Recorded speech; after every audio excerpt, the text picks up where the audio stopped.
Election commission কি তৃণমূল কংগ্রেসের না বর্ডার সিকিউরিটি ফোর্স তৃণমূল কংগ্রেসের অধীনে? কোনটা তৃণমূল কংগ্রেসের অধীনে? আর 4 জঙ্গি ঢুকলো কে? তৃণমূল কংগ্রেস ঢুকিয়েছিল নাকি? বর্ডার সিকিউরিটি ফোর্স কার? ভারতবর্ষে স্বাধীনতার পরে 1947 সালের পরে সব থেকে ব্যর্থ স্বরাষ্ট্রমন্ত্রীর নাম হচ্ছে অমিত শাহ।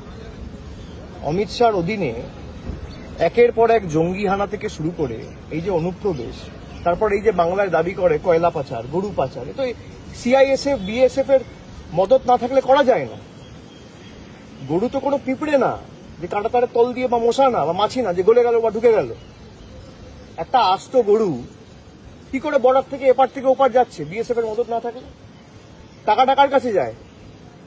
বিএসএফ এর কজনকে সিবিআই ইডি ডেকেছে, আমি অ্যারেস্ট করা ছেড়ে দিলাম, 5 বছর ধরে তদন্ত চলছে, একজনকে একটা সামান পার্টি এখনো পর্যন্ত ডাকেনি।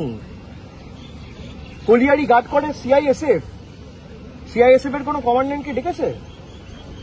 সিআইএসএফ এর ডিজি কে ডেকেছে? বাংলাদেশ থেকে যদি কোনো অনুপ্রবেশকারী ঢোকে তার সব থেকে বড় দায়িত্ব তো অমিত শাহ নিজের। তার তো ইস্তফা দেওয়া উচিত। আগে ইস্তফা দিক, তারপর প্রশ্ন করুক। ঠিক আছে। পরিবারের সকলের সুস্থ থাকার একমাত্র ঠিকানা কাঁচরাপাড়া পলিক্লিনিক বা নাইট অ্যাঞ্জেল নার্সিং হোম। কেনাকাটার একমাত্র ঠিকানা আগমনী বাসন্তী। মনের মতো খাবার খেতে হলে চলে আসুন কাঁচরাপাড়া নিউ কেবিনে।